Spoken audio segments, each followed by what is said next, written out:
So Tiana Taylor is the star of this film.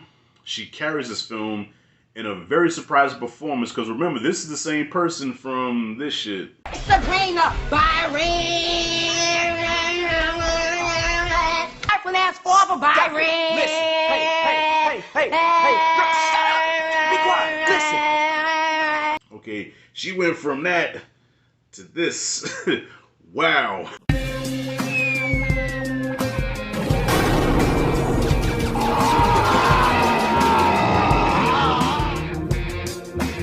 Alright, y'all, so I just got in from seeing 1001. So shout out to my boy Cyrus the Great who recommended this to me. So you know what? Honestly, I don't like when a lot of people like a certain film before I see it because I'm gonna go into it knowing that the film gets a lot of love, and if I don't like it, I'm gonna be looked at as an asshole or somebody that doesn't understand film and just has, you know, a real shallow mind or whatever. So I'm like, damn, man, I don't want to hate this movie because if I do, I know I'm gonna be looked at a certain type of way. But luckily,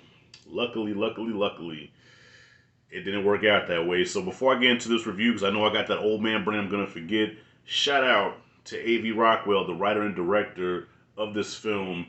Knocked it out of the park. She wrote and directed a great film. 1001, yes, lives up to the hype, lives up to the expectations. This movie gripped me from the beginning. Not only did it grip me, but sometimes it grabbed me by the throat. Sometimes it ripped my heart out. Sometimes it slapped me in the back of the head. This movie took me through a whole lot of emotions. And I feel like, especially being a person of color, you're going to come into this and you're going to see something that you can relate to in one way or another. So even if this story does not pertain to you, but you're going to relate to some of the things that happen here because I feel like this is kind of like a universal black story. You know what I'm saying? That anybody can relate to. Man, this is one of those movies. This is a breath of fresh air because though we've been getting some great black films, okay, in recent years, but lately it seems like everything's either dealing with drug dealing or the way out there stuff of Jordan Peele. And that's no diss to Jordan Peele, but sometimes this shit goes way out there and I'm like, just went over my head.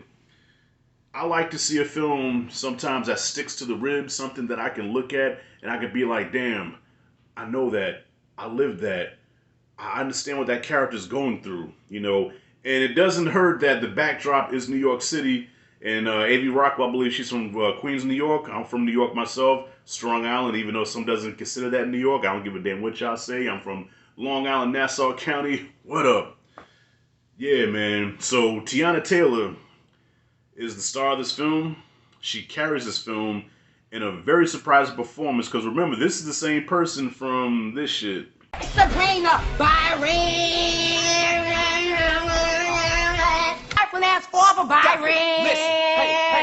Hey. Girl, shut up. Be quiet. Listen. Okay, she went from that to this. Wow. So she plays a character. I believe her name is Arnez, and she's a convict. Did some time in the penitentiary. Comes out, and she sees her son in foster care. Nobody's looking after him. He's just, you know, there.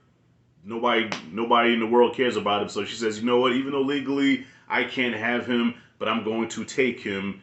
I'm going to take the law into my own hands. I'm going to take my son, something that I spit up my butt, and I'm going to take him. I'm going to raise him the best that I can. It's going to be an uphill battle. It's going to be a struggle, but damn it, we're going to do it together. Because as long as we got each other.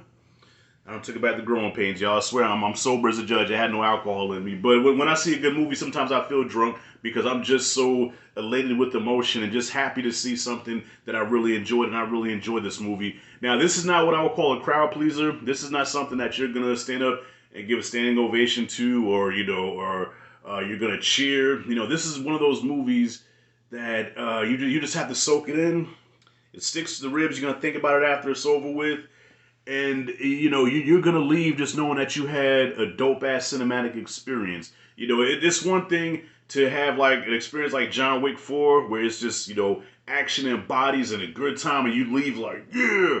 And then there's some movies where you watch, you're like, wow, that was an experience. So I don't want to really spoil much about it, but this is just a great film about family, about redemption, and about the black family household. You know, because I mean, what did they like to say every time a black youth gets in trouble? Oh, well, he must have no father in the home, or there was no father there, or whatever. So this shows every aspect of that. Okay, a fatherless home. Okay, what's it like to have a father in the home and a father figure? You know what I mean? And I like the fact that it does not depict black men in a negative light, because one concern I had is, okay, if they do decide to bring a father figure, is he going to be like an asshole? Is he going to be like Mr. in Color Purple, where he's abusive and shit, that they're fighting to get away from him? You know what I mean?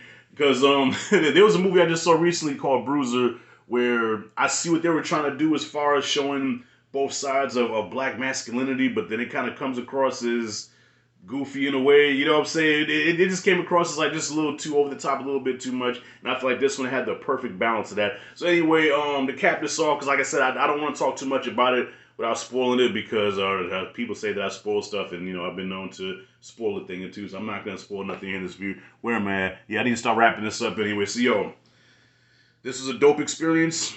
I recommend going to watch this. Okay, do not wait till it comes on Hulu. Do not wait till this gets on Peacock. Go and support this film. There are not many black films that drop, so don't give me that shit. Rashad, we have to single out. Why do you have to single out black films? Because we don't get a whole lot of them, goddammit. Okay? Now, okay, if any nitpicks, okay, gotta put my critic hat on.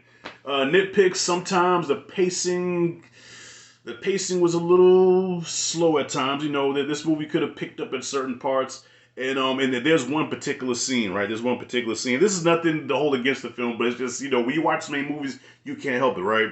There's a scene, right, where there is an interaction, right, between two actors, and the camera zoomed in on this actor's face, right? And it's an emotional scene, and this actor's supposed to be crying, right? Because he's like sniffling and, you know, and I ain't seen not one tear. Now, mind you, he a dark motherfucker, so I had to kind of zoom in and be like, okay, let me see, maybe I'm just missing it here. And I'm like looking close, I got my glasses on and everything. I'm like, I don't see not, so he's sniffling and crying, but I don't see not near tear. And I'm like, God, I said, he can't cry. He can't cry. You know, quoting Tropic Thunder, yo, he can't cry. Action Jackson can't cry. That's what's going down. Now it's time to flip the script. Waiting on a Chinese New Year for my man to cry. But yeah, that's about it though, man. Yeah, that scene kind of threw me off just a little bit. Yeah, sometimes the pacing was a little, you know, little too slow. But other than that, this movie was a dope ass journey. I'd hate to use this word because I feel like lately, I mean, past couple years I've been using this word kind of loosely, but I'm gonna say this is a masterpiece. You know, I'm gonna say it's a masterpiece. Sorry, Blacktastic. The A- is what I got for 1001. Go see this. You're welcome. With that being said, that's all I got. That's it and that's all. Have you seen the movie? Comment for you below. Let me know what you thought about it. If you like and dig this content, hit that like, subscribe, notification bell in the corner. This is Rashad G signing out. See you in the next video.